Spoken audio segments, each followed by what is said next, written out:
రామ రామ రామేతి రమే రామే మనోరమే.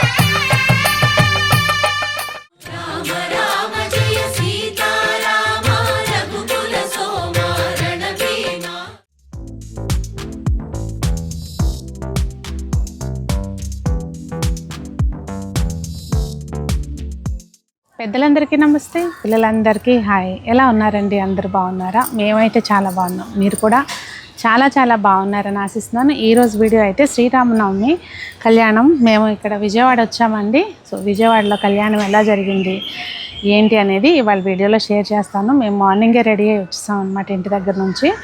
ఇక్కడ చక్కగా వచ్చేసరికి స్వామివారికి అమ్మకి అంతా మంచిగా వస్త్రాలన్నీ కట్టేసి రెడీ చేసి ఉంచారనమాట. ఒకసారి చూపిస్తాను చూడండి దగ్గరగా. కళ్ళు సరిపోవు, 2 కళ్ళు. ఇంకా ఇక్కడ మొత్తం అంతా రెడీ చేసి ఉంచారు. ఇప్పుడు ఏంటంటే అమ్మవారిని స్వామిని అలా కొంచెం ఇక్కడ వీధుల్లో ఊరేగింపులాగా తీసుకెళ్ళి మళ్ళీ వచ్చి కళ్యాణాన్ని కూర్చుంటాం అన్నమాట.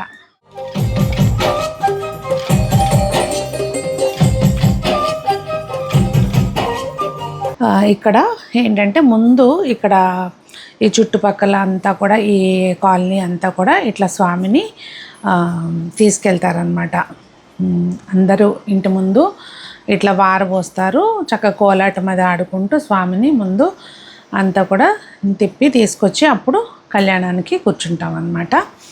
ఇంకా ముందైతే ఇక్కడ ట్రాక్టర్లో పెట్టి ఇంకా కొంచెం ముందు దిష్టి తీసినట్టుగా తీస్తారు కదండి, ఒక కొబ్బరికాయ కొట్టేసి ఇట్లా బయలుదేరి తీశారనమాట.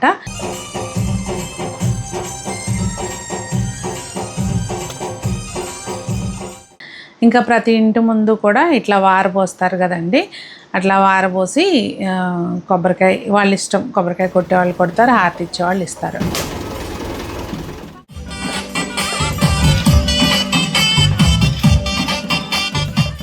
ఇంకా కోలాటాలు ఆడుతూ అదొక పాజిటివ్ వైబ్ అండి. ఆ టైంలో మనం అక్కడ ఉండడమే ఒక అదృష్టం అనిపిస్తుంది. కాసేపు నేను కూడా ఎమ్మటే వెళ్ళాను.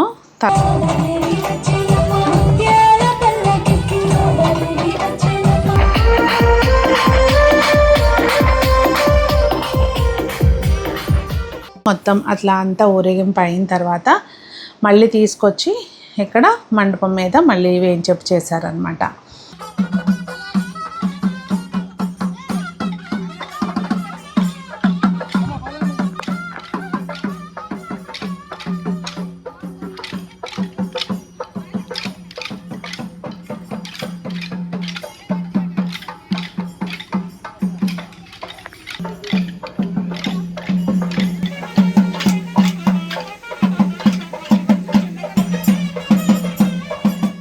సీతమ్మ తల్లి అసలు బుట్ట బొమ్మలాగా ఎంత చక్కగా ఉన్నారో చూడండి. చాలా అంటే చాలా బాగున్నారు కదా. అసలు మెయిన్ ఆ పువ్వుల దాంట్లో ఇంకా వేరే వస్తాయి కదా, వేసిన తర్వాత ఇంకా అప్పుడు ఇంకా బాగుంటారు. ఇంకా రామయ్య తండ్రి, లక్ష్మణుడు అసలు వస్త్రాల్లో చూడండి, పట్టు వస్త్రాల్లో ఎంత చక్కగా ఉన్నారో. వస్త్రాలు కట్టడం కానివ్వండి అంతా బాగా కుదిరింది. ఇంకా అసలు హనుమయ్య అయితే సంతోషం అన్నమాట, నా తండ్రికి సేవ జరుగుతుందని. అసలు ఎట్లా ఉన్నారో చూడండి. అదిగోండి మొత్తం కన్నుల పండుగగా ఉందన్నమాట చూడడానికి.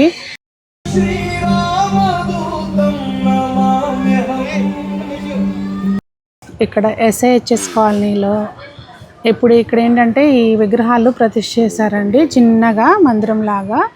దానిలో ఈ విగ్రహాలు ఎప్పుడు ఉంటాయి అన్నమాట. ఇది లాస్ట్ ఇయర్ ప్రతిష్ఠ జరిగింది. ఇంకా ఇక్కడ గత చాలా సంవత్సరాల నుంచి కూడా ప్రతి సంవత్సరం కళ్యాణం చేస్తారంటండి. ఇంక ఇక్కడ ఒక చిన్న గుడిలాగా ఉండాలి అందరికీ మధ్యలో అన్నట్టుగా ఇట్లా మరి పెద్ద రోజు వాళ్ళే వచ్చి సేవ చేసుకునేటట్టుగా చిన్నగా ప్రతిష్ఠించుకున్నారనమాట.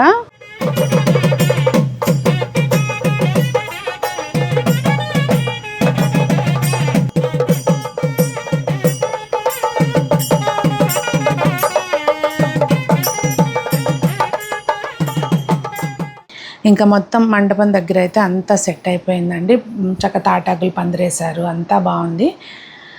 ఇంకా కళ్యాణానికి కూర్చున్నామండి. ఇంకా సీతారామ కళ్యాణం అంటే తెలిసిందే కదండి అందరికీ. ఒక లోక కళ్యాణం కోసం చేసే ఇదని చెప్పి మొత్తం అందరికీ తెలిసిన కార్యక్రమమే. మెయిన్ ఏంటంటే మనకి ఇక్కడ నేను కళ్యాణానికి కూర్చున్నాను కదండి, ఎవరు పిల్లలు లేరనమాట. అందుకని ఎక్కువ క్లిప్స్ క్యాప్చర్ చేయలేకపోయా నేను. కొన్ని తీసిన వరకు పెడతాను చూడండి. ముందైతే సంకల్పం చెప్తారు కదండి, ఏ పూజకైనా సంకల్పం చెప్పి అప్పుడు మనకి కళ్యాణం అనేది స్టార్ట్ చేశారు.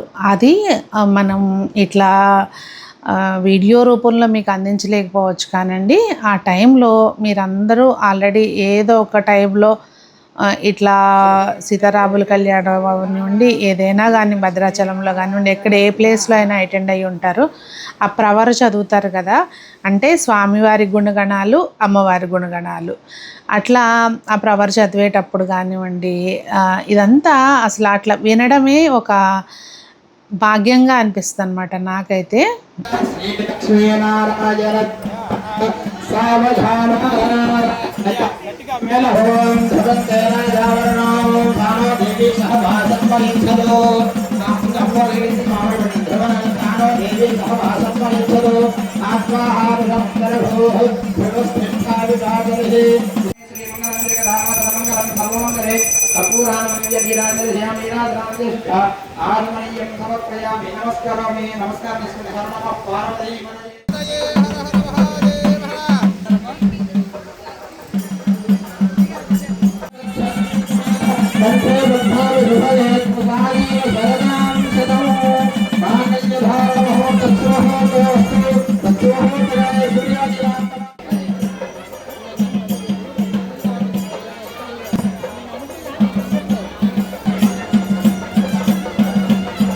ఇంకా పూజ అక్కడ పెళ్లి కాని వాళ్ళు పిల్లలు ఎవరైనా ఉంటే వాళ్ళతోటి కూడా తలంబ్రాలు పోయించుతారు. నమ్మకం అన్నమాట. మళ్ళీ కళ్యాణం, మళ్ళీ శ్రీరామనవమి వచ్చే లోపల కళ్యాణం అయిపోతుంది అనేది నమ్మకం అన్నమాట. వాళ్ళ చేత తలంబ్రాలు పోయిస్తే అట్లా స్వామికి పిల్లలు వచ్చి స్టేజ్ మీద పోసారండి చాలామంది. ఇంకా మొత్తానికి కళ్యాణం అట్లా అంగరంగ వైభవంగా జరిగింది. విశ్వేశం జానకి వల్లభం ప్రభం కౌసల్యాదనయం విష్ణుం శ్రీరామం ప్రకృదేవహం శ్రీరామేంద్ర బ్రహ్మణే నమః ఆవాహయామి.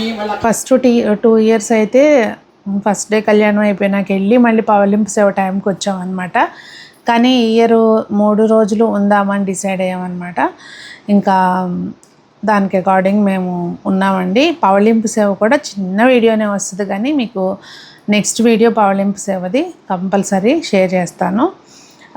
నిజంగా కొన్ని ఏంటంటే అది మనం ఆ టైంలో అక్కడ లేకపోయినా కంటితో చూసినా కానీ అదొక పాజిటివ్గా అనిపిస్తుందండి. అంటే నాకైతే చాలా హ్యాపీగా అనిపిస్తుంది. ఇలాంటివి ఎవరు వీడియోస్ పెట్టా కూడా నాకు స్క్రోల్ చేసేటప్పుడు కనుక తగిలితే చూస్తాను.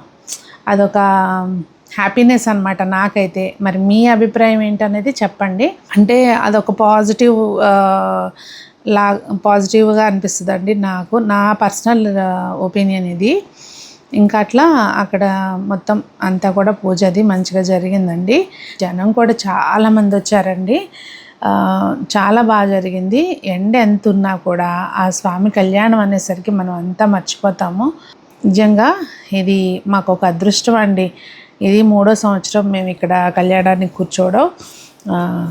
ఇంకోటి ఏంటంటే అండి, ఇక్కడ స్పెషాలిటీ మనకి 3 రోజులు కూడా 2 పూట్ల ఉదయం సాయంత్రం పూజ చేస్తాము. 3వ రోజు సాయంత్రం పూట పవళింపు సేవ అనేది ఉంటుందండి. ఇక్కడ విశేషంగా చేస్తారు వీళ్ళు. మీరు ఎక్కడ వెళ్ళారు కళ్యాణానికి, ఎక్కడ చూసారు, మీ ఊరు వెళ్ళారా, మీరుండే ప్రదేశంలో ఎంటర్ అయ్యారు, మీరుండే చోటే కళ్యాణానికి వెళ్ళారా ఏంటనేది తప్పకుండా కామెంట్స్లో షేర్ చేయండి. దీనికి సంబంధించి మీకు ఏదైనా అనుభవాలు ఉంటే కనుక, అంటే మీ ఊర్లో ఏదైనా స్పెషల్గా చేస్తారా, లేకపోతే ఇట్లాంటి ఏమైనా ఉంటే కనుక కామెంట్స్లో తప్పకుండా తెలియచేయండి. హ్యాపీగా అనిపిస్తుంది. నేను తప్పకుండా కామెంట్స్ అయితే ఎప్పుడు చదువుతానండి. సో కామెంట్స్లో తెలియచేయండి. మరి అందరూ బాగుండాలి, అందరికీ ఆ పరమాత్ముడి ఆశీస్సులు ఎప్పుడూ ఉండాలి అని మనస్ఫూర్తిగా కోరుకుంటూ మీ సునీత.